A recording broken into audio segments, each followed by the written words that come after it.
Hello बच्चों, let's read out the question. Consider the elements nitrogen, phosphorus, oxygen and sulfur. Arrange them in order of increasing first ionization enthalpy. आपको यहाँ पे question बोला हुआ है nitrogen, phosphorus, oxygen and sulphur, ये आपको elements given है, इन्हें आपको अरेंज करना है, इनकी फर्स्ट आयनाइजेशन एंथैल्पी सबसे ज्यादा किस में होगी, यानी कि इंक्रीजिंग ऑर्डर में आपको इन एलिमेंट्स को अरेंज करना है। तो सबसे पहले तो हम बात कर लेते हैं अपनी की कॉन्सेप्ट की कि हमारा आयनाइजेशन एंथैल्पी होती क्या है। आयनाइजेशन एंथैल्पी हमारी वो अमाउंट ऑफ एनर्जी होती है जो कि हमें एक इलेक्ट्रॉन को रिमूव कराना हो अगर आइसोलेटेड एटम में जो अपनी ग्राउंड स्टेट में है, वो एनर्जी हमारी क्या कहलाती है, आयनाइजेशन एंथैल्पी कहलाती है। Ionisation energy is the amount of energy required is the amount of energy required to remove an electron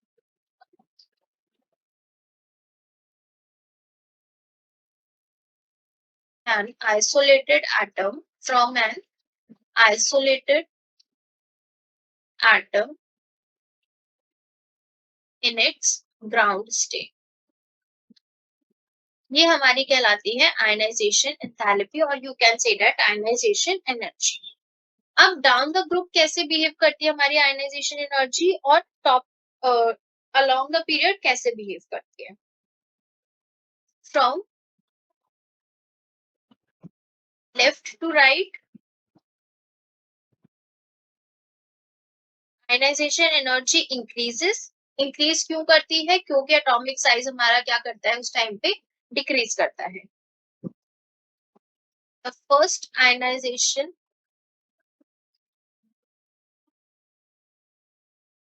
energy increases due to decrease in atomic size. Atomic size decrease करने की वजह से जब भी हम left to right move करते हैं ionization energy क्या करती है हमारी, इंक्रीज करती है।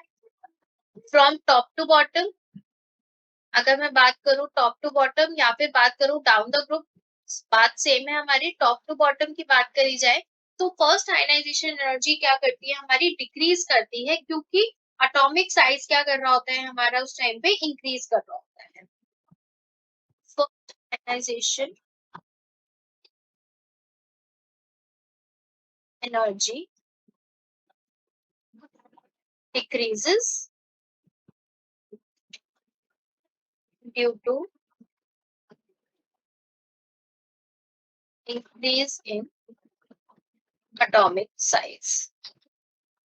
एटॉमिक साइज बढ़ने की वजह से हमारी फर्स्ट आयनाइजेशन एनर्जी क्या करती है, डाउन द ग्रुप डिक्रीज करती है। तो हम अपने एलिमेंट्स की बात करें तो हमें दे रखे हैं nitrogen, phosphorus, oxygen and sulphur. ये जो नाइट्रोजन है वो आपके ग्रुप 15 का एलिमेंट है और इसी के अंदर आपका फॉस्फोरस आता है। ऑक्सीजन और सल्फर हमारे ग्रुप 16 के एलिमेंट है, ऑक्सीजन एंड देन सल्फर। ये 7 एटॉमिक नंबर 15, ऑक्सीजन का 8, सल्फर का 16। हमने अभी यहाँ पे पढ़ा left to right first ionisation energy क्या करती है हमारी, इंक्रीज करती है लेफ्ट टू राइट। तो यहाँ से यहाँ तक ये हमारी आयनाइजेशन क्या कर रही है, इंक्रीज कर रही है। तो जब हमारी left to right ionisation increase कर रही है और टॉप टू बॉटम यानी कि डाउन द ग्रुप हमारा आयनाइजेशन एनर्जी क्या कर रही है, डिक्रीज कर रही है, इट विल डिक्रीज। यानी कि यहाँ पे नाइट्रोजन की आयनाइजेशन ज्यादा है फॉस्फोरस से और यहाँ पे ऑक्सीजन की आयनाइजेशन ज्यादा है सल्फर से। और अगर मैं इन दोनों की बात करूं नाइट्रोजन और ऑक्सीजन की, तो यहाँ पे नाइट्रोजन जो है उसकी कम है as compare to oxygen, phosphorus की कम है सल्फर से, क्योंकि ये क्या कर रहे हैं, इंक्रीज कर रहे हैं। जैसे जैसे हम आगे जाते जाएंगे वैसे वैसे ये हमारी क्या करते जाएंगे, इंक्रीज करते जाएंगे। तो हमारा यहाँ पे जब हम ऑर्डर लिखेंगे अपना तो कैसे आएगा हमारा ऑर्डर, सबसे कम तो हमारा सल्फर का, क्योंकि डाउन द ग्रुप क्या कर रहा है, ये डिक्रीज कर रहा है। उसके बाद phosphorus down the group decrease करने की वजह से, देन ऑक्सीजन क्योंकि along the period and then nitrogen. तो हमारा जो बेसिकली क्या रहेगा कि जो हमारा आंसर रहेगा वो रहेगा सल्फर का, जो है वो कम है as compare to phosphorus, as compare to oxygen and then as compare to nitrogen. तो ये हमारा क्या रहेगा, आंसर रहेगा। आंसर जो है वो हमारा इसी के बेस पे आया कि कैसे हमारी आयनाइजेशन एनर्जी जो है वो लेफ्ट टू राइट इंक्रीज कर रही है और टॉप टू बॉटम डिक्रीज करने की वजह से जो हमारे नाइट्रोजन, फॉस्फोरस, ऑक्सीजन और सल्फर, इनकी फर्स्ट आयनाइजेशन एनर्जी जो होगी सबसे ज्यादा नाइट्रोजन में होगी, फिर ऑक्सीजन में होगी, then phosphorus and then sulphur. So this is the answer for this question. Hopefully you will understood it well. Best of luck.